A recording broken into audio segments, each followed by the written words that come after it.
السلام علیکم ورحمۃ اللہ وبرکاتہ، نحمده ونصلی علی رسولہ الکریم، اما بعد فاعوذ باللہ من الشیطان الرجیم، بسم اللہ الرحمن الرحیم، رب اشرح لی صدری ویسر لی امری واحلل عقدۃ من لسانی یفقہوا قولی، قل یا عبادی الذین اسرفوا علی انفسہم لا تقنطوا من رحمۃ اللہ ان اللہ یغفر الذنوب جمیعا انہ ھو الغفور الرحیم۔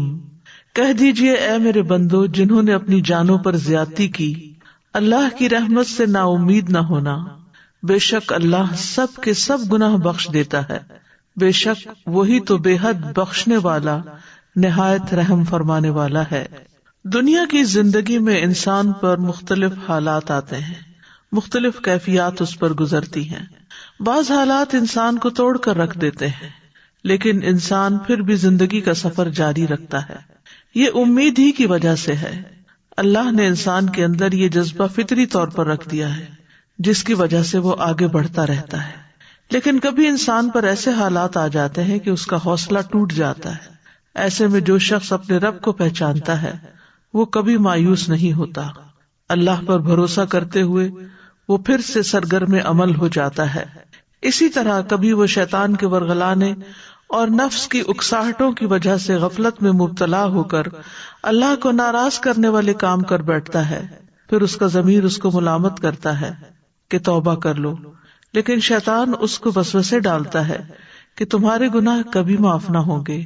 ایسے میں یہ آیت پھر سے انسان کو اللہ کی طرف لے جاتی ہے کہ لا تقنطوا من رحمت اللہ، اللہ کی رحمت سے مایوس نہ ہو، اللہ سبحانہ و تعالیٰ تو سارے گناہ معاف کر دیتا ہے۔ ضرورت اس بات کی ہے کہ ہم اس کی طرف رجوع کریں اور اس کے حضور توبہ کریں۔ تو قل یا عبادی الذین اسرفوا علی انفسہم، قل آپ کہہ دیجئے اے محمد صلی اللہ علیہ وسلم، میرے وہ بندے جو نافرمانیوں میں مبتلا تھے اور انہوں نے اپنے نفسوں کو گناہوں کی طرف دعوت دے کر اپنے ساتھ زیادتی کی، ان سے کہہ دیں کہ گناہوں کی کثرت کی وجہ سے اللہ کی رحمت سے مایوس نہ ہو۔ جو توبہ کر لے گا اور اپنے گناہوں سے رجوع کر لے گا، وہ گناہ خواہ کیسے ہی ہو، کتنے ہی ہو، اللہ سب گناہوں کو معاف کر دے گا۔ بے شک وہ اپنے ان بندوں کو جو اپنے گناہوں کی توبہ کرتے ہیں ان کو معاف کرنے والا ہے، ان پہ رحم کرنے والا ہے۔ ابن عباس کہتے ہیں کہ مشرکین میں سے کچھ لوگوں نے دور جاہلیت میں بے گناہ لوگوں کو قتل کیا تھا اور بکثرت زنا کرتے رہے تھے۔ وہ محمد صلی اللہ علیہ وسلم کے پاس آئے اور عرض کیا کہ آپ جو کہتے ہیں اور جس کی دعوت دیتے ہیں وہ یقیناً اچھی چیز ہے، لیکن اگر آپ ہمیں اس بات سے آگاہ کر دیں کہ اب تک ہم نے جو گناہ کیے ہیں کیا وہ معافی کے قابل ہیں، تو اللہ تعالیٰ نے یہ آیات نازل فرمائی، والذین لا يدعون مع اللہ الہا آخر ولا يقتلون النفس التي حرم اللہ الا بالحق ولا يزنون، اور وہ لوگ اللہ کے ساتھ کسی دوسرے کو معبود نہیں پکارتے، کسی جان کو ناحق قتل نہیں کرتے جس کا اللہ نے قتل کرنا حرام کیا ہے مگر حق کے ساتھ، اور نہ وہ زنا کرتے ہیں۔ اور یہ آیت بھی نازل ہوئی، قل یا عبادی الذین اسرفوا علی انفسہم لا تقنطوا من رحمت اللہ، تو ان لوگوں کے اندر ایک حوصلہ پیدا ہوا۔ یہ آیت قرآن مجید کی سب سے زیادہ امید دلانے والی آیت ہے۔ ابو الضحیٰ بیان کرتے ہیں کہ مسروق اور شتیر بن شکل مسجد میں اکٹھے ہو گئے تو مسجد کے سب حلقے ان دونوں کی طرف سے مٹائے۔ اس پر مسروق نے کہا کہ میں سمجھتا ہوں کہ یہ لوگ ہمارے پاس کوئی اچھی بات سننے کو ہی جمع ہوئے ہیں، یا تو آپ عبداللہ سے روایت کریں اور میں تصدیق کروں، یا میں عبداللہ سے روایت کروں اور آپ میری تصدیق کریں۔ انہوں نے کہا اے ابو عائشہ آپ روایت کریں۔ انہوں نے کہا کیا آپ نے عبداللہ سے یہ بھی سنا ہے کہ قرآن میں کوئی آیت نہیں جس میں اس سے زیادہ شدید توکل ہو، یا عبادی الذین اسرفوا علی انفسہم لا تقنطوا من رحمت اللہ؟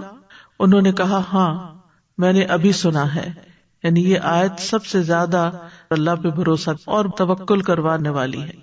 اس آیت میں بنیادی طور پر اللہ سبحانہ وتعالیٰ ان سب لوگوں کو جو اللہ سے دور ہیں، جنہوں نے کفر کیا یا شرک کیا یا نافرمانیاں کی، ان کو توبہ اور اللہ کی طرف رجوع کی دعوت دیتے ہیں، کیونکہ اس میں بیان کیا گیا ہے کہ جو شخص گناہوں سے توبہ کرے اللہ اس کے سارے گناہوں کو معاف کر دیتا ہے، خواہ وہ گناہ کتنے ہی بڑے کیوں نہ ہو یا کوانٹٹی بھی کتنی زیادہ کیوں نہ ہو، سمندر کی جھاگ کی طرح ہی زیادہ کیوں نہ ہو۔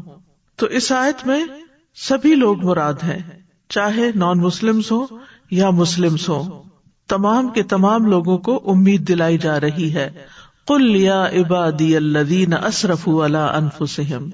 امام شوکانی کہتے ہیں کہ جان لو یہ آیت اللہ کی کتاب میں سب سے زیادہ امید دلانے والی ہے، کیونکہ یہ سب سے بڑی خوشخبری پر مشتمل ہے۔ کیونکہ ایک تو یہ کہ اللہ نے بندوں کو شرف بخشتے ہوئے ان کو مزید خوشخبری دیتے ہوئے ان کو اپنی ذات کی طرف منسوب کیا ہے، یعنی عبادی کہا ہے، حالانکہ وہ گناہگار بندے ہیں پھر بھی اللہ ہی کے بندے ہیں۔ پھر ان کا یہ وصف بیان کیا کہ وہ بہت زیادہ گناہ کر چکے ہیں، پھر اس کے بعد اللہ نے انہیں رحمت سے مایوس ہونے سے منع کیا ہے، اور پھر اس کے بعد وہ بات کہی کہ اس میں کوئی شک باقی نہیں رہ جاتا، اور اس کے سننے کے بعد کسی قسم کا کوئی برا گمان دل میں داخل نہیں ہوتا کہ اللہ تعالیٰ نے فرمایا ان اللہ یغفر الذنوب جميعا، کہ اللہ سارے گناہ معاف کر دے گا۔ اللہ سبحانہ وتعالیٰ اپنے بندوں کو خوبصورت انداز میں یہاں مخاطب کر رہے ہیں۔ قشیری اس آیت کی تفسیر میں کہتے ہیں یا عبادی سے اطاعت گزاروں نے یہ امید لگائی کہ اس سے وہی لوگ مقصود ہیں، تو انہوں نے اپنے سر خوشی سے بلند کر لیے، اور اس آیت کو سن کر نافرمان لوگوں نے اپنے سر جھکا لیے۔ انہوں نے کہا کہ ہم کون ہیں یہاں تک کہ ہمیں اللہ اس طرح کی بات کہے، یعنی اللہ تعالیٰ نے ہم سے خطاب کیا ہے۔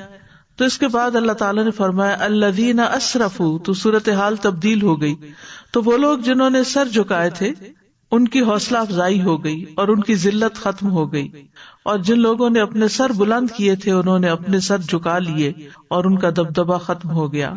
پھر اللہ نے اس تقسیم کے بارے میں اس حیرت کو ختم کر دیا جس کی وجہ سے ان کی امید بہت زیادہ ہو گئی۔ تو اللہ تعالیٰ نے فرمایا الا انفسہم، کہ تم نے اپنے آپ پر زیادتی کی ہے جس کا وبال تمہاری اپنی جان پر ہے، تو تم پلٹ آؤ۔ یعنی بیسیکلی اللہ سبحانہ وتعالیٰ اس آیت میں لوگوں کو اللہ کی طرف پلٹنے اور رجوع کرنے کی طرف ابھار رہے ہیں۔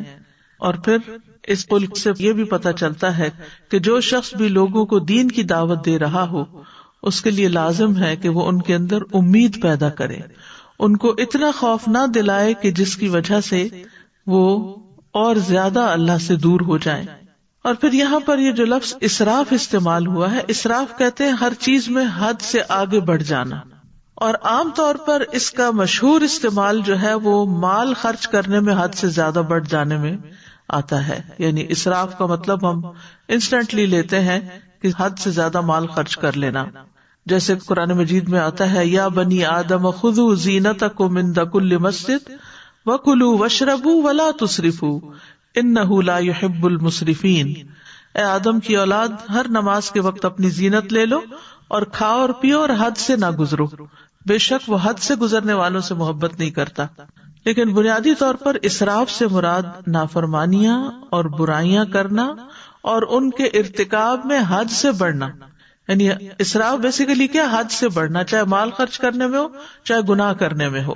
اور یہاں گناہگار مومنوں کو کہا جا رہا ہے کہ جنہوں نے اپنی جانوں پر ظلم کیا، یعنی اللہ تعالیٰ کی نافرمانی کر کے، تو وہ لا تقنطوا من رحمت اللہ، اللہ کی رحمت سے مایوس نہ ہو جاؤ اور اپنے آپ کو ہلاک نہ کر ڈالو کہ کہیں یہ کہنے لگو کہ ہمارے گناہ بہت زیادہ ہیں، ہمارے عیب بہت بڑھ گئے ہیں، ہم اپنے آپ سے ڈس اپوائنٹ ہو گئے ہیں اور کوئی طریقہ نہیں کہ جس سے ہم ٹھیک ہو سکیں، ہم شاید کبھی بھی نہ سدھریں، اور اس طرح وہ اللہ کی نافرمانی پر اڑے رہیں۔ تو یہ باتیں نہیں کرنی چاہیے۔ انسان کوشش کرتا رہے اور اللہ کی طرف بار بار پلٹتا رہے، اور پھر اپنے رب کو ان ناموں سے پکارے جو اس کے جود و کرم پر دلالت کرتے ہیں، کیونکہ اللہ سبحانہ وتعالیٰ سارے ہی گناہ معاف کر دیتا ہے۔ اللہ تعالیٰ شرک کو بھی معاف کر دیتا ہے، جو کوئی توبہ کرتا ہے پلٹتا ہے اس کی طرف، قتل، زنا، سود خوری، ظلم وغیرہ چھوٹے بڑے سارے گناہ بخش دیتا ہے۔ اور قنوت کہتے ہیں خیر اور رحمت سے بہت زیادہ مایوس ہونے کو۔ تو لا تقنطوا کا مطلب ہے کہ سخت مایوس نہ ہو، قنوت میں ایک مایوسی کی کیفیت ہوتی ہے، ڈپریشن کی کیفیت ہوتی ہے، کسی چیز کو پانے کی آرزو ختم ہو جاتی ہے، یعنی کہا جاتا ہے فلاں شخص اس چیز کو حاصل کرنے سے مایوس ہے، یعنی اپنے مقصد کو پانے میں اس کے لیے کوئی آرزو باقی نہیں رہی، کوئی ہوپ نہیں رہی، اس کے اندر کوئی جذبہ نہیں رہا کہ کچھ کرے، بلکہ بالکل گمسم ہو گیا ہے اور سب اچھے کام جو ہے وہ چھوڑ دیے۔ پھر اسی طرح مایوسی امید کے برعکس ہے، یعنی کسی چیز سے توقع ختم ہو جانا اور پکا یقین کر لینا کہ محرومی یقینی ہے، اور یہ عقیدہ بنا لینا کہ اللہ اسے کبھی معاف نہیں کرے گا، اللہ تعالیٰ اس کی توبہ قبول نہیں کرے گا کیونکہ اس کے خیال میں گناہ بہت زیادہ ہیں، اس کے گناہ تو معاف ہی نہیں ہو سکتے۔ تو جو شخص توبہ کی طرف نہیں آتا، آمادہ ہی نہیں ہوتا، وہ دراصل اپنے نفس سے مغلوب ہو جاتا ہے، اپنے آپ سے ہی ہار جاتا ہے، شیطان بھی اس پہ قبضہ جما لیتا ہے، کیونکہ مایوس ہونے والے پر شیطان جلد حملہ کرتا ہے اور وہ اس کو اپنے قابو میں بھی لے لیتا ہے۔ اور بہت سے لوگوں کی ایسی کیفیت ہو جاتی ہے، کبھی کسی طرح کی مایوسی ہوتی ہے، کبھی کسی طرح کی۔ شیخ سعدی کہتے ہیں کہ اللہ کی رحمت سے مایوس ہونا بڑے بڑے ممنوعات میں سے ہے۔ اس کی دو اقسام ہیں، نمبر ایک، کفار کا اللہ کی رحمت سے مایوس ہو کر وہ سارے اسباب چھوڑ دینا جو اللہ کے قریب کرتے ہیں، اور نمبر دو، گناہگاروں کا اپنے گناہوں اور جرائم کی کثرت کے سبب اللہ کی رحمت سے مایوس ہونا، جو انہیں وحشت میں مبتلا کر کے ان کے دلوں پر حاوی ہو جاتے ہیں، اور اس طرح ان کے دلوں میں مایوسی پیدا ہو جاتی ہے۔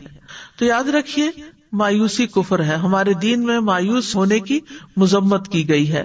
سورۃ یوسف میں آتا ہے، یعقوب علیہ السلام کا قول اس طرح بیان ہوا ہے کہ وہ کہتے ہیں انہ لا ییأس من روح اللہ الا القوم الکافرون، بے شک حقیقت یہ ہے کہ اللہ کی رحمت سے نا امید نہیں ہوتے مگر وہی لوگ جو کافر ہیں، یعنی جو اپنے رب کو پہچانتا ہے، جو رب کو جانتا ہے کہ وہ غفور الرحیم ہے، رحمان الرحیم ہے، وہ کبھی بھی پھر مایوس نہیں ہوتا۔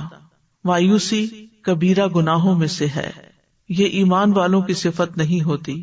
ایمان والوں سے گناہ ہو سکتے ہیں، کبھی وہ صراط مستقیم سے ہٹ سکتے ہیں، لیکن اللہ کی رحمت سے امید رکھتے ہیں، توبہ کر کے پھر پلٹ آتے ہیں، کیونکہ وہ جانتے ہیں کہ اللہ تعالیٰ کا فضل بہت بڑا ہے، اس کا کرم بہت عظیم ہے، اس کا احسان بے پایاں ہے۔ تو مایوسی جو ہے یہ دراصل ایمان کے منافی صفت ہے، یہ مومنوں کی صفات میں سے نہیں، کیونکہ مومن کو جب نعمت ملتی ہے تو وہ اللہ کا شکر ادا کرتا ہے، اور سخت ترین حالات میں وہ اپنے رب کی رحمت کی امید رکھتا ہے۔ اللہ کی رحمت سے نا امید ہونا گناہ کبیرہ ہے۔ ابن عباس رضی اللہ عنہ کہتے ہیں کہ ایک آدمی نے کہا، اللہ کے رسول، کبیرہ گناہ کون کون سے ہیں؟ آپ نے فرمایا، اللہ کے ساتھ شرک کرنا، اللہ کے رزق سے نا امید ہونا، اور اللہ کی رحمت سے مایوس ہونا۔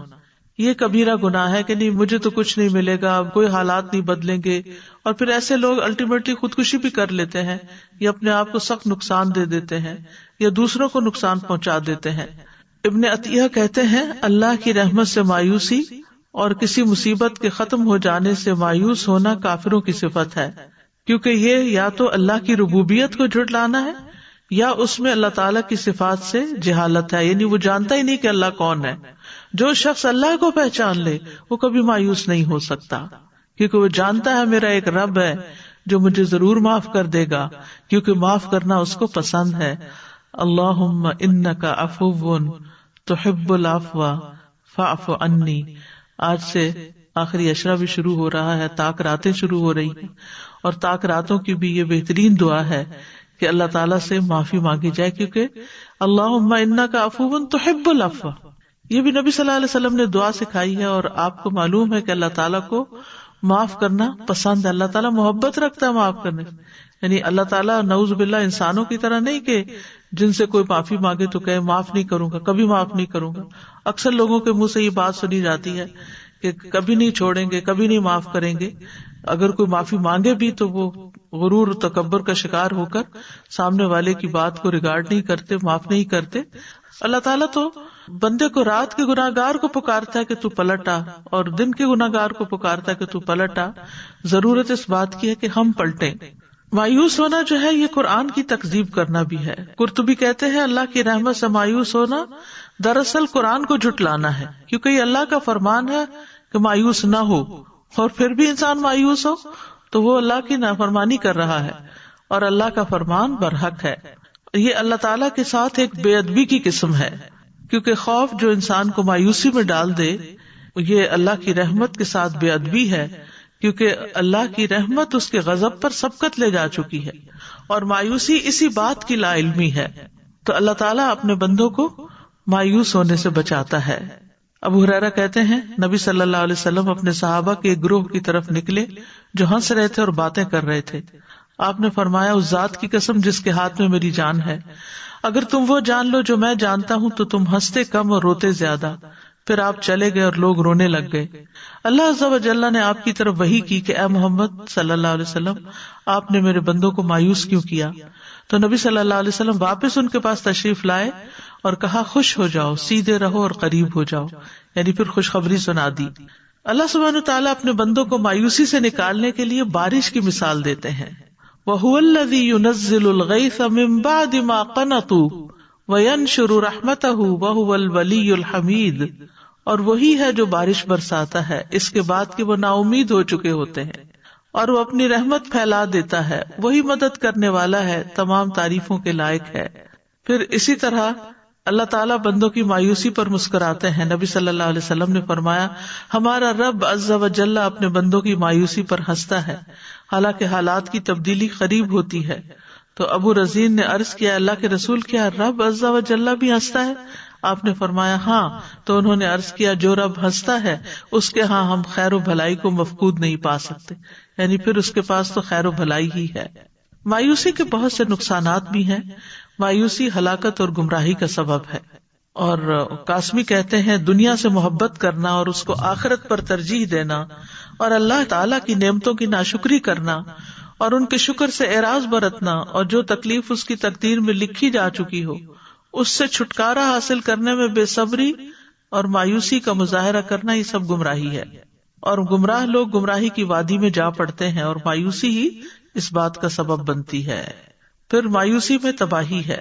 ابن مسعود رضی اللہ عنہ کہتے ہیں تباہی دو چیزوں میں ہے، مایوسی اور خود پسندی میں. مایوسی کی وجہ سے نیک کام کرنے میں سستی آ جاتی ہے اور کمزوری پیدا ہو جاتی ہے. ابن حجر ہیثمی کہتے ہیں مایوس انسان نیک اعمال کے نفع سے مایوس ہوتا ہے. نیک اعمال کا فائدہ کوئی نہیں. لوگ کہتے کوئی فائدہ نہیں نماز پڑھنے کا، کوئی فائدہ نہیں یہ کرنے کا. تو یہ دراصل کیا ہے، اس کو نیک اعمال کا فائدہ نہیں پتا ہوتا یا اس سے مایوس ہو جاتا ہے اور اس کے نتیجے کے طور پر وہ لازمی طور پر نیک اعمال کو چھوڑ دیتا ہے. تو کتنی بڑی یعنی گمراہی کی بات ہے کہ انسان اپنے سے یہ سوچ کے کہ نیکی کا کوئی فائدہ نہیں. یا آپ دیکھیں لوگوں نے کیسے کیسے محاورے بنا رکھے ہیں، یہ کوئی نیکی کا دور ہے، آج کسی کے ساتھ بھلائی کرنے کا وقت نہیں. حالانکہ انسان بھلائی جب اللہ کے لیے کرتا ہے تو کسی انسان پر تو کوئی احسان نہیں انسان کا. اور ان احسنتم احسنتم لانفسکم، اگر تم کسی پر احسان کرتے تو دراصل وہ اپنے ساتھ کر رہے ہوتے ہو. پھر اسی طرح یہ ہے کہ اگر انسان مثلاً دنیا کی نعمتوں کے لیے کوشش کر رہا ہوتا ہے اور محروم ہو جاتا ہے تو غم اور پریشانی اس پہ چھا جاتی ہے. لہٰذا یہ غم اور پریشانی اس کو اتنا مغلوب کر لیتی ہے کہ اس کے پاس اللہ کا ذکر کرنے، اللہ کو یاد کرنے، اللہ کی طرف رجوع کرنے کا وقت ہی نہیں ہوتا. تو ایسا قابل رحم آدمی ہمیشہ کے لیے پھر ذکر سے بھی مایوس ہو جاتا ہے، یعنی چپ کر کے ہاتھ پہ ہاتھ رکھ کے صرف گھور رہا ہوتا ہے یا پریشانیوں کا شکار ہوتا ہے. نہ اس کے منہ سے کوئی خیر کی بات نکلتی ہے، نہ وہ عملی طور پر کوئی کام کرنے کے قابل ہوتا ہے. پھر یہ بھی ہوتا ہے کہ مایوسی کی وجہ سے انسان گناہوں اور نافرمانیوں میں لگے رہتا ہے. ابو قلابہ کہتے ہیں آدمی ایک گناہ کا ارتکاب کرتا ہے اور کہتا ہے میں مارا گیا تو میری تو کوئی توبہ نہیں.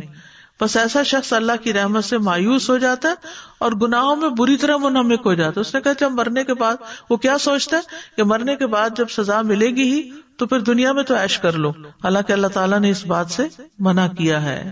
پھر ایسے شخص کی دل کی سکینت ختم ہو جاتی ہے اور انسان کو ہمیشہ کے لیے محرومی اور غم اور پریشانی کا احساس ہوتا رہتا ہے، کیونکہ اللہ کی رحمت سے مایوس ہونا جو ہے وہ ترک عمل کی طرف لے جاتا ہے، عمل چھڑواتا ہے، کیونکہ اس کے خیال میں کوئی فائدہ نہیں.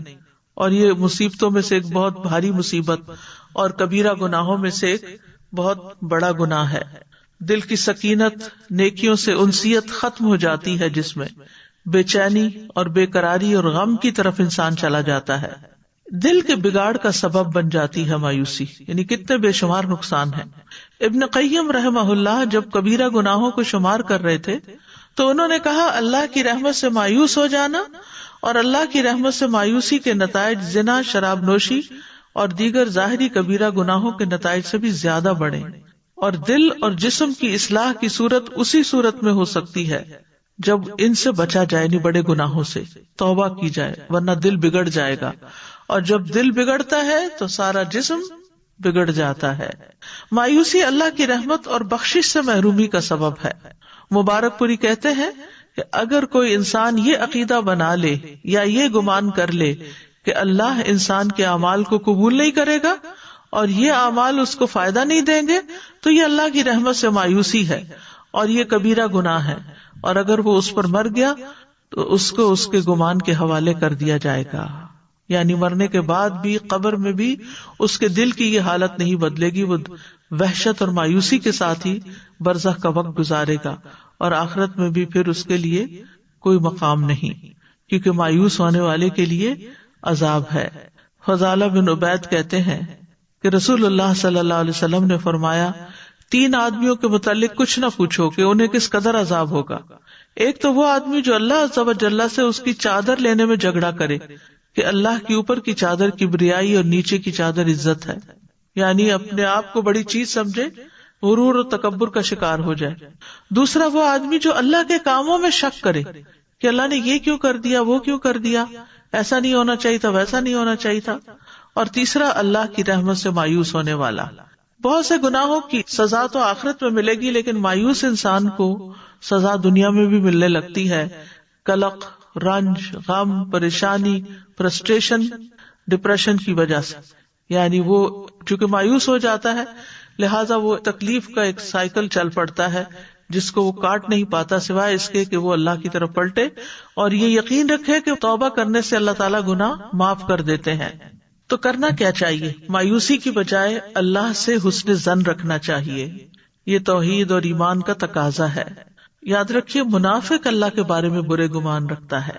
یظنون باللہ غیر الحق ظن الجاہلیہ، وہ اللہ کے بارے میں ناحق جاہلیت کا گمان کر رہے تھے.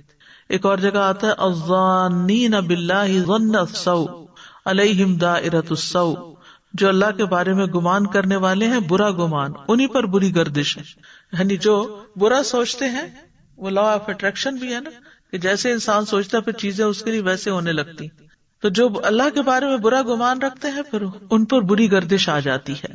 پھر اللہ بندے کے گمان کے مطابق معاملہ کرتا ہے. سبحان اللہ. حدیث قدسی ہے قال اللہ عز وجل انا عند ظن عبدی بی فلیظن بی ما شاء. اللہ تعالیٰ فرماتا ہے میں اپنے بندے کے گمان کے مطابق ہوتا ہوں، بس وہ میرے ساتھ جیسا چاہے گمان رکھے. اگر اچھا گمان رکھیں گے تو انشاءاللہ اچھے نتائج سامنے آئیں گے. اور پھر یہ گمان موت تک اچھا ہونا چاہیے. رسول اللہ صلی اللہ علیہ وسلم نے اپنی وفات کے 3 دن پہلے فرمایا تم میں سے کوئی اس وقت تک نہ مرے مگر یہ کہ وہ اللہ عز و جل سے اچھا گمان رکھتا ہو، اللہ کے بارے میں اللہ کی رحمت سے پر امید ہو، اللہ تعالیٰ معاف کرنے والے، اللہ تعالیٰ کے اچھے اچھے ناموں کے ساتھ اس کو یاد کرے. پھر اسی طرح جیسی انسان امید رکھتا ہے ویسا ہی اس کے ساتھ معاملہ ہوتا ہے. جو شخص یقین رکھتا ہے کہ اچھا ہی ہوگا، مثلاً کوئی کام ہوتا ہے، کوئی منصوبہ ہوتا ہے، کوئی پروجیکٹ ہوتا ہے، کوئی مشکل سے مشکل وقت ہوتا ہے، تو انسان اس وقت مایوسی کی بات کرنے کے بجائے کہتا ہے کہ اللہ چاہے گا تو ہو جائے گا، کوئی مشکل نہیں، ہو جائے گا انشاءاللہ. تو جو لوگ اس طرح کی مثبت باتیں کرتے ہیں ان کے کام اللہ بنا بھی دیتا ہے. اور جو لوگ مایوس ہوتے ہیں پھر کام ہی چھوڑ بیٹھتے ہیں اور پھر گھبرا جاتے ہیں، جبن اور بزدلی کا شکار ہوتے ہیں اور کسی کام کے نہیں ہوتے. پھر وہ دنیا کے معاملات میں بھی آگے نہیں بڑھتے اور دین کے معاملات میں بھی جہاں ہوتے ہیں وہیں رہ جاتے ہیں. جہنمی کو بھی اللہ سے اچھی امید کا فائدہ ہوگا. انس بن مالک کہتے ہیں رسول اللہ صلی اللہ علیہ وسلم نے فرمایا جہنم سے 4 آدمیوں کو نکالا جائے گا، انہیں اللہ عز و جل کے سامنے پیش کیا جائے گا، اللہ تعالیٰ دوبارہ انہیں جہنم میں بھیجنے کا حکم دے دے گا. ان میں سے ایک شخص اللہ کی طرف متوجہ ہو کر کہے گا اے میرے رب مجھے تو یہ امید ہو گئی تھی کہ اگر تو مجھے اس جہنم سے نکال رہا ہے تو اس میں دوبارہ نہیں لوٹائے گا. اللہ تعالیٰ فرمائے گا ہم تجھے اس میں نہیں لوٹائیں گے، یعنی تم نے جیسا اپنے رب سے گمان کیا رب نے ویسے ہی تمہارے ساتھ معاملہ کیا. اللہ اکبر. انبیاء علیہ السلام اللہ کی رحمت سے کبھی مایوس نہیں ہوئے. یعقوب علیہ السلام کی مثال ہمارے سامنے ہے کہ کس طرح ان کے بچے جھوٹا خون لگا لائے یوسف علیہ السلام کی قمیص پر، تو انہوں نے کیا کہا، بلکہ تمہارے لیے تمہارے دلوں نے ایک کام مزین بنا دیا ہے، تو میرا کام اچھا صبر ہے، اور اللہ ہی ہے جس سے اس پر مدد مانگی جاتی ہے جو تم بیان کرتے ہو. یا بنی اذهبوا فتحسسوا من یوسف واخیہ ولا تیأسوا من روح اللہ انہ لا ییأس من روح اللہ الا القوم الکافرون. اے میرے بیٹو جاؤ اور یوسف اور اس کے بھائی کا سراغ لگاؤ. سال ہا سال گزر چکے ہیں لیکن پھر بھی مایوس نہیں ہے، امید باقی ہے، اور اللہ کی رحمت سے مایوس نہ ہو. بے شک حقیقت یہ ہے کہ اللہ کی رحمت سے مایوس نہیں ہوتے مگر وہی جو کافر ہیں. یونس علیہ السلام نے کس طرح اندھیروں میں اللہ تعالیٰ کو پکارا، یہ امید ہی تھی کہ اللہ کو پکارا، لا الہ الا انت سبحانک انی کنت من الظالمین. ایوب علیہ السلام بھی کس طرح دعائیں مانگتے رہے. زکریا علیہ السلام کی مثال ہمارے سامنے ہے کہ بڑھاپے تک دعا مانگتے رہے، مایوس نہیں ہوئے کہ اللہ دے سکتا ہے. تو اللہ تعالیٰ نے بانج بڑھیا عورت سے ان کو اولاد عطا فرمائی، یحییٰ علیہ السلام جیسا بہترین بیٹا عطا فرمایا. ان اللہ یغفر الذنوب جمیعا، بے شک اللہ سارے گناہ معاف کر دیتا ہے. جمیعا، اور یہاں پر الذنوب استعمال ہوا ہے یعنی سارے کے سارے، اور جمیعا کہہ کے مزید تاکید کر دی گئی. تو بہت ہی عظیم بشارت ہے یہ، ان اللہ یغفر الذنوب جمیعا. جب انسان یہ سنتا ہے تو دلوں میں خوشی کی ایک لہر دوڑ جاتی ہے. اور پھر آگے وجہ بھی بتائی، انہ هو الغفور الرحیم، کیونکہ وہ غفور الرحیم ہے اس لیے وہ سارے گناہ معاف کر سکتا ہے، اور وہ کر دیتا ہے. اس کے لیے معاف کرنا مشکل نہیں، وہ تو معاف کرنے سے محبت رکھتا ہے. تو یہ اللہ سبحانہ تعالیٰ کی دو صفات ہیں جن کا ذکر یہاں پر آیا ہے، الغفور اور الرحیم. یہ صفات ایک دوسرے کے ساتھ لازم و ملزوم ہے. انسان اس ذات کو ان دونوں کے بغیر نہیں پائے گا، یعنی اللہ سبحانہ تعالیٰ کو، کہ وہ واسع المغفرہ ہے، واسع الرحمہ ہے، اور جس کے لیے چاہتا ہے اپنے مومن بندوں پر بخشش اور رحمت نچھاور کرتا ہے. الغفور جو ہے یہ مبالغے کا صیغہ ہے. ابن اسیر کہتے ہیں اس کا مطلب ہے اپنے بندوں کے گناہوں اور عیبوں پر پردہ ڈالنے والا، ڈھانپ دینے والا، اور ان کی غلطیوں اور ان کے گناہوں سے درگزر کرنے والا، کیونکہ غفرہ کا اصل معنی ہوتا ہے ڈھانپنا. پھر مسلسل درگزر کرنے والا. سعدی کہتے ہیں وہ ذات جو مسلسل گناہوں کو معاف کرے، یعنی ہم گناہ کرتے چلے جاتے ہیں اور وہ معاف کرتا چلا جاتا ہے، اور ہر وہ بندہ جو اس کی بارگاہ میں توبہ کرے اس کی توبہ قبول فرمائے، اور خصوصاً گناہگاروں اور نافرمانوں کے لیے بہت زیادہ معاف کرنے والا ہے. الغفور یعنی برائی کرنے والوں، کوتاہی کرنے والوں، گناہ کرنے والوں کو بخش دیتا ہے، خاص طور پر جب وہ توبہ کرے اور رجوع کرے. ان کے گناہ معاف کرتا ہے، چاہے گناہ آسمان کے کناروں تک کیوں نہ پہنچ جائیں. وہ ان کے عیبوں پر پردہ ڈالتا ہے، چاہے دنیا بھر میں ان کے عیب بھرے ہوئے ہوں، یعنی دنیا ان کے عیبوں سے بھری ہوئی ہو. بس اللہ سبحانہ تعالیٰ عزیز ہے، غالب ہے. جو اس کی نافرمانی کرتا ہے، اس کے حکم سے دور بھاگتا ہے، تو پھر وہ انتقام بھی لے سکتا ہے، لیکن اگر وہ پلٹ آتا ہے تو معاف کر دیتا ہے. وہ تانے نہیں دیتا کہ پہلے کیوں گناہ کیے تھے اور اب کیوں معافی مانگ رہے ہو. اور الغفور میں خاص طور پر یہ گناہوں کو چھپا دیتا ہے، عیبوں کو ڈھانپ دیتا ہے، دنیا میں بھی اور قیامت کے دن بھی. رسول اللہ صلی اللہ علیہ وسلم نے فرمایا، بے شک اللہ مومن کو اپنے قریب کریں گے اور اس پر اپنی چادر ڈال کر اسے لوگوں کی نگاہوں سے چھپا لیں گے. پھر فرمائیں گے، کیا تجھے فلاں گناہ یاد ہے؟ کیا تجھے فلاں گناہ یاد ہے؟ تو وہ کہے گا، جی اے میرے رب. یہاں تک کہ جب وہ اپنے سارے گناہوں کا اقرار کر لے گا اور اپنے دل میں یہ سوچ لے گا کہ اب تو وہ ہلاک ہو گیا، تو اللہ تعالیٰ اس سے فرمائیں گے، میں نے دنیا میں تیری پردہ پوشی کی تھی اور آج میں تیری بخشش کرتا ہوں. پھر اسے اس کی نیکیوں کا نامہ اعمال دے دیا جائے گا. رہے کفار اور منافقین تو گواہ کہیں گے، ہؤلاء الذین کذبوا علی ربہم الا لعنۃ اللہ علی الظالمین. یہی وہ لوگ ہیں جو اپنے رب کی تکذیب کیا کرتے تھے، ظالموں پر اللہ کی لعنت ہے. دوسری صفت یہاں الرحیم بیان ہوئی ہے. رحیم کا لفظ جو ہے رحمت سے ہے، اور اس کی رحمت دو طرح کی ہے، ایک عام رحمت ہے اور ایک خاص رحمت ہے جسے صرف مومن ہی حاصل کر سکتے ہیں، ایمان والوں پر وہ رحمت ہوتی ہے. تو اللہ تعالیٰ کی ذو الرحمہ بھی صفت آتی ہے، ارحم الراحمین بھی آتی ہے، الرحمن بھی آتی ہے، اور مومنوں پر خاص طور پر رحم کرنے والا ہے. وَكَانَ بِالْمُؤْمِنِينَ رَحِيمًا، اس کی رحمت اس کے غضب پر حاوی ہے. اس کی 100 رحمتیں ہیں جن میں سے صرف ایک رحمت اس نے جنات، انسانوں، چوپایوں اور کیڑوں مکوڑوں کے لیے نازل کی. اس وجہ سے وہ ایک دوسرے پر شفقت اور مہربانی کرتے ہیں، ایک دوسرے پر رحم کرتے ہیں. اسی وجہ سے وحشی جانور اپنے بچے پر شفقت کرتا ہے. اور اللہ نے 99 رحمتیں بچا رکھی ہیں جن سے قیامت کے دن اپنے بندوں پر رحمت فرمائے گا. ان اللہ یغفر الذنوب جميعا. دوسری طرف ہمارا طرز عمل یہ ہے کہ ہمارے گناہ بکثرت ہیں، لیکن اللہ کی رحمت اس سے زیادہ ہے، وسیع مغفرت والا ہے. ان ربک واسع المغفرہ، یعنی اگر انسان کے گناہ زمین سے لے کر آسمان کے کناروں تک بھر جائیں تو اللہ کی رحمت اس سے زیادہ ہے. یعنی انسان اللہ کی رحمت کا اندازہ ہی نہیں کر سکتا. اللہ تعالیٰ کی اور صفات بھی آتی ہیں، غافر الذنب وقابل التوب، وہ گناہ بخشنے والا اور توبہ قبول کرنے والا ہے. سورۃ شورى میں آتا ہے وَهُوَ الَّذِي يَقْبَلُ التَّوْبَةَ عَنْ عِبَادِهِ وَيَعْفُو عَنْ كَثِيرٍ، وہی تو ہے جو اپنے بندوں کی توبہ قبول کرتا ہے اور ان کی برائیوں کو معاف کرتا ہے. اللہ مغفرت کا وعدہ کرتا ہے، وَاللَّهُ يَعِدُكُم مَغْفِرَةً مِّنْهُ وَفَضْلًا وَاللَّهُ وَاسِعٌ عَلِيمٌ.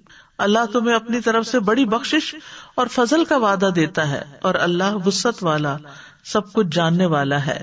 اللہ تعالیٰ نے جو جنت بنائی ہے، اللہ تعالیٰ اس کا شوق دلا کر کہتے ہیں وَسَارِعُوا إِلَىٰ مَغْفِرَةٍ مِّن رَّبِّكُمْ وَجَنَّةٍ عَرْضُهَا السَّمَاوَاتُ وَالْأَرْضُ أُعِدَّتْ لِلْمُتَّقِينَ. ایک دوسرے سے آگے بڑھ کر اپنے رب کی بخشش کی طرف دوڑو، اور اس جنت کی طرف جس کی چوڑائی آسمانوں اور زمین کے برابر ہے، یہ ڈرنے والوں کے لیے تیار کی گئی ہے. اللہ تعالیٰ دن اور رات میں اپنے ہاتھ پھیلاتے ہیں تاکہ گناہگار توبہ کر لیں اور گناہوں کی معافی مانگنے کو پسند فرماتے ہیں، پھر توبہ کرنے والوں سے محبت کرتے ہیں. ان اللہ یحب التوابین ویحب المتطہرین. پھر توبہ کا اعلان ہر روز ہوتا ہے. ابو ہریرہ کہتے ہیں رسول اللہ صلی اللہ علیہ وسلم نے فرمایا ہمارا رب تبارک و تعالی ہر رات کو اس وقت آسمان دنیا پر آتا ہے جب رات کا آخری تہائی حصہ رہ جاتا ہے. وہ کہتا ہے کوئی جو مجھ سے دعا کرے تو میں اس کی دعا قبول کروں؟ ہے کوئی مجھ سے مانگنے والا کہ میں اس سے دوں؟ ہے کوئی مجھ سے بخشش طلب کرنے والا کہ میں اس کو بخش دوں؟ اتنی زیادہ وسیع ہے اللہ کی رحمت اور اللہ کی بخشش. اور پھر ایک دفعہ نہیں، بار بار بخشتا ہے. گناہ آسمان تک بھی پہنچ جائے تو معاف کر دیتا ہے. نبی صلی اللہ علیہ وسلم نے فرمایا کہ اگر تم اتنے گناہ کرو کہ تمہارے گناہ آسمان تک پہنچ جائیں، پھر تم توبہ کرو تو اللہ تمہیں معاف کر دے گا. جتنے بھی گناہ ہوں سب کو بخشنے والا ہے اور اللہ کو اس کی کوئی پرواہ بھی نہیں. اللہ تبارک و تعالیٰ ایک حدیث قدسی میں فرماتے ہیں اے ابن آدم، جب تک تو مجھے پکارے گا اور مجھ سے پر امید رہے گا، یعنی مایوس نہیں ہوگا، جو بھی تیرے گناہ ہوں گے میں تجھے بخشتا رہوں گا اور کوئی پرواہ نہیں کروں گا. پھر اللہ تعالیٰ کا وعدہ ہے ایک اور جگہ پر کہ جب تک وہ مجھ سے معافی مانگتے رہیں گے میں انہیں معاف کرتا رہوں گا. یہ مسند احمد کی روایت میں آتا ہے. نبی صلی اللہ علیہ وسلم نے فرمایا ہر انسان خطا کار ہے اور بہترین خطا کار وہ ہیں جو توبہ کر لیتے ہیں. 1000 بار بھی گناہ ہو تو سچی توبہ اور شرمندگی سے معافی مل جاتی ہے. گناہ کا اعتراف کرنے پر گناہ معاف کر دیا جاتا ہے. جان نکلنے سے پہلے تک توبہ قبول ہوتی ہے. بڑے سے بڑا گناہ توبہ سے معاف ہو جاتا ہے. رسول اللہ صلی اللہ علیہ وسلم نے فرمایا قیامت کے دن مسلمانوں میں سے بعض لوگوں کے پہاڑوں کے برابر گناہوں کو اللہ ان کے لیے معاف فرما دیں گے اور ان کو یہود و نصارہ پر ڈال دیں گے. پھر زنا، چوری، شراب، ان سب گناہوں سے بھی توبہ قبول ہوتی ہے. شرک جیسا گناہ بھی معاف ہو جاتا ہے. قتل جیسا گناہ بھی معاف ہو جاتا ہے. مومنوں کو قتل کرنے والوں کو توبہ کی طرف بلایا گیا. 99 لوگوں کا قاتل بھی بخش دیا گیا. اس کا واقعہ کہانی جو ہے وہ کافی مشہور ہے. اسی طرح زنا کرنے والوں کو اور دیگر لوگوں کو بھی معاف کر دیا جائے گا جب ان پہ حد واجب ہو جائے یا وہ توبہ کر لیں. پھر اسی طرح چوری کی بھی معافی ہو سکتی ہے. والسارق والسارقۃ فاقطعوا ایدیہما جزاء بما کسبا نکالا من اللہ واللہ عزیز حکیم فمن تاب من بعد ظلمہ واصلح فإن اللہ یتوب علیہ ان اللہ غفور رحیم. اور چور مرد اور چور عورت، پس ان دونوں کے ہاتھ کاٹ دو. یہ بدلہ ہے اس کا جو ان دونوں نے کمایا. اللہ کی طرف سے عبرتناک سزا ہے اور اللہ بہت زبردست خوب حکمت والا ہے. تو پھر جو شخص ایسا ظلم کرنے کے بعد توبہ کر لے اور اپنی اصلاح کر لے تو اللہ اس کی توبہ قبول فرما لیتا ہے. یقیناً وہ بہت بخشنے والا رحم فرمانے والا ہے. پچھلی آیت میں حد بتائی گئی کہ اس کی حد لگے گی، اور حد کے بعد جو توبہ کر لے اور اپنی اصلاح کر لے تو اس کو اللہ تعالیٰ معاف فرما دیں گے. پھر اسی طرح ایک اور کبیرہ گناہ ہے جنگ سے بھاگ جانا. تو نبی صلی اللہ علیہ وسلم نے فرمایا جو شخص استغفر اللہ الذی لا الہ الا هو الحی القیوم واتوب الیہ کہے تو اس کے گناہ بخش دیے جاتے ہیں، اگرچہ اس نے کفار کے مقابلے سے بھاگنے کے عظیم گناہ کا ارتکاب کیوں نہ کیا ہو. پھر اسی طرح ظلم اور بے حیائی بھی معاف ہو جاتے ہیں. آپ نے فرمایا کوئی بندہ ایسا نہیں جو گناہ کرے پھر اچھی طرح وضو کر کے 2 رکعتیں ادا کرے پھر استغفار کرے تو اللہ تعالیٰ اس کے گناہ معاف کر دیں گے. جس شخص نے کبھی کوئی خیر کا کام نہ کیا ہو اس کی بھی معافی ہو جائے گی، بشرطے کہ اللہ سے ڈرتا ہو، اللہ کی طرف رجوع کرتا ہو. عبداللہ بن مسعود کہتے ہیں ایک شخص تھا جس نے توحید کے علاوہ کبھی کوئی نیک کام نہیں کیا تھا. جب اس کی موت کا وقت آیا تو اس نے اپنے گھر والوں سے کہا جب میں مر جاؤں تو مجھے پکڑنا، جلا دینا، جب جل کے کوئلہ بن جاؤں تو مجھے پیسنا، پھر جس دن تیز ہوا چل رہی ہو مجھے سمندر میں بہا دینا. اس کے اہل خانہ نے اس کے ساتھ ایسا ہی کیا، لیکن پھر بھی وہ اللہ کے قبضے میں تھا. اللہ عز و جل نے اس سے پوچھا کہ تجھے اس کام پر کس چیز نے مجبور کر دیا تھا؟ اس نے عرض کیا آپ کے خوف نے. اس پر اللہ نے اس کی بخشش کر دی.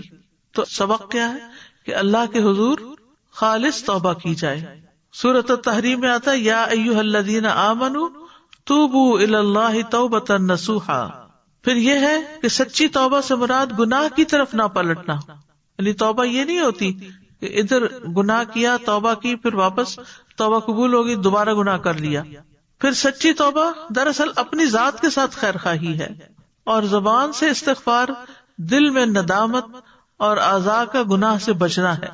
پھر سچی توبہ میں 4 چیزیں پائی جاتی ہیں: زبان سے استغفار کرنا، جسم سے کنارہ کشی کرنا، دل سے نیت کرنا کہ دوبارہ اس گناہ کی طرف نہیں جائے گا، اور برے لوگوں سے قطع تعلقی کرنا تاکہ وہ دوبارہ اس کو اپنی ٹریپ میں نہ لے لیں. پھر اسی طرح توبہ جو ہے وہ انسان کو نیکی کے کاموں پر آمادہ کرتی ہے اور اس کے ساتھ ساتھ ثابت قدم رکھنے میں معاون بھی ہوتی ہے. اللہ تعالیٰ کی عظمت کو ذہن میں رکھنا چاہیے کہ کس ہستی کے حضور ہم گناہ کر رہے ہیں، کیونکہ ہم لوگوں سے تو ڈرتے ہیں لیکن اللہ سے کم ڈرتے ہیں. پھر یہ کہ گناہ اور گناہ گاروں کے برے انجام کو یاد کرنا چاہیے کیونکہ دنیا میں بھی اس کی سزا مل جاتی ہے. پھر توبہ کی فضیلت کو ہمیشہ ذہن میں رکھنا چاہیے کیونکہ مسلمان جو ہے اللہ تعالیٰ کے سامنے کھڑے ہونے کا یقین رکھتا ہے. پھر نیک کام کرنے چاہیے تاکہ ان الحسنات یذھبن السیئات، قرآن کو حفظ کرنا، اس کی تلاوت کرنا، نیک لوگوں کی مجلس اور صحبت میں کثرت سے بیٹھنا، بری مجالس کو چھوڑ دینا، اللہ تعالیٰ کی بارگاہ میں صدق کے دل سے دعا کے ساتھ متوجہ ہونا، جیسے یا مقلب القلوب ثبت قلبی علی دینک، کیونکہ اللہ تعالیٰ کے حضور توبہ کرنے کے بے شمار فائدے ہیں. استغفار سے اللہ کی رحمت ملتی ہے. فرمایا لولا تستغفرون اللہ لعلکم ترحمون، تم اللہ سے بخشش کیوں نہیں طلب کرتے تاکہ تم پہ رحم کیا جائے. دوسرے، دنیا کے مسائل سے چھٹکارا حاصل کرنے کا ذریعہ ہے. پھر تیسرے، بارش کے نزول اور قوت میں اضافے کا ذریعہ ہے. چوتھے، فرشتوں کی دعاؤں کے حصول کا ذریعہ ہے، یعنی فرشتے دعائیں کرتے ہیں ایسے شخص کے لیے جو توبہ کرتا ہے. برائیوں سے چھٹکارا اور جنت میں داخلے کا ذریعہ ہے. پھر آپ دیکھیں کہ جو اس آیت میں بات ہوئی ہے یعنی گناہوں کی بخشش کی اور اللہ کی رحمت سے نا امید نہیں ہونے کی، تو وہاں یہ بات یاد رکھنے کی کہ کون کون سی نیکیاں خاص طور پر ہیں کہ جن کی وجہ سے انسان کے گناہ مٹتے ہیں. اس میں سب سے پہلے وضو اور پھر نماز. فرمایا جو شخص میری طرح کا وضو کرے پھر 2 رکعت پڑھے جس میں اپنے نفس سے کوئی بات نہ کی ہو تو اس کے گزشتہ گناہ معاف کر دیے جاتے ہیں، دل کے وسوسے بھی باہر پھینکے۔ پھر اسی طرح یہ ہے امام کے پیچھے آمین کہنا، جس کی موافقت ہوگی اس کے سارے گناہ معاف کر دیے جائیں گے، یعنی آمین کے ساتھ موافقت کی۔ پھر اسی طرح نماز کے بعد کی تسبیحات کرنا، 100 بار سبحان اللہ و بحمدہ پڑھنا، یہ کلمات پڑھنا، لا الہ الا اللہ واللہ اکبر والحمد للہ وسبحان اللہ ولا حول ولا قوۃ الا باللہ العلی العظیم۔ پھر اسی طرح بیماری میں اللہ کی تعریف کرنا، سوتے وقت یہ تسبیحات پڑھنا، 33 دفعہ سبحان اللہ، 33 دفعہ الحمدللہ، 34 دفعہ اللہ اکبر۔ پھر اسی طرح لباس پہننے کے بعد کی دعا پڑھنے سے بھی بخشش ہوتی ہے۔ کھانا کھانے کے بعد دعا پڑھنا، الحمدللہ الذی اطعمنی ھذا ورزقنیہ من غیر حول منی ولا قوۃ۔ جو شخص کھانا کھا کر یہ دعا پڑھتا ہے تو اس کے سارے گناہ پچھلے معاف ہو جاتے ہیں۔ پھر راستے سے تکلیف دہ چیز ہٹا دینا، ذکر کی مجلس میں شرکت کرنا۔ ذکر کی مجلس میں جب کوئی جماعت اکٹھے ہو کر اللہ کا ذکر کرتی ہے تو اس کا مقصد صرف اللہ کی رضا ہوتی ہے، تو فرمایا کہ تم اس حال میں کھڑے ہو کہ تمہارے گناہ معاف ہو چکے، یعنی یقیناً تمہارے گناہ نیکیوں میں بدل دیے جائیں گے۔ پھر نیک اعمال سے گناہ معاف ہوتے ہیں۔ توبہ سے محروم لوگ، وہ جو اللہ سے توبہ نہ کریں، کبھی معافی کی دعا نہ مانگے، شرک کریں، آپس میں ناراضگیاں رکھے، ترک تعلق رکھے، دوسروں کو معاف نہ کریں، بدعتی لوگ موت کے وقت توبہ نہ کریں۔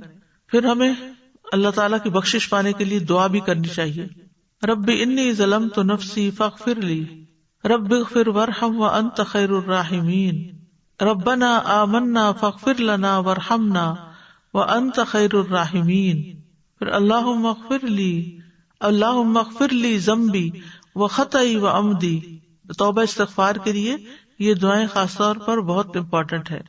2 سجدوں کے درمیان بھی دعا کرنی چاہیے، رب اغفر لی، رب اغفر لی۔ سلام پھیرنے کے بعد بھی استغفر اللہ استغفر اللہ استغفر اللہ، اللہم انت السلام ومنک السلام تبارکت یا ذا الجلال والاکرام۔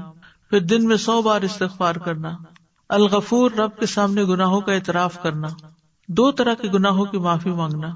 رسول اللہ صلی اللہ علیہ وسلم اپنے سجدوں میں یہ دعا کیا کرتے تھے، اللہم اغفر لی ذنبی کلہ دقہ وجلہ واولہ وآخرہ وعلانیتہ وسرہ۔ دنیا اور آخرت کی بھلائیوں کی دعا کرنا، سید الاستغفار پڑھنا، اور پھر اس کے بعد لوگ اذیت دیں تو بھی ان کو دعا دینا، آپ نے کوئی سنا ہی نہ ہو۔ پھر میت کی بخشش کی دعا، اس میں بھی استغفار ہے۔ کرنے کے کام یہ ہے کہ اللہ سے پوری امید کے ساتھ بخشش مانگے، نہ خود اللہ کی رحمت سے مایوس ہونا لوگوں کو کریں۔ ابن عمر سے روایت ہے، وہ مسجد میں داخل ہوئے تو ایک بیان دینے والا آگ کی بیڑیوں کا ذکر کر رہا تھا، تو وہ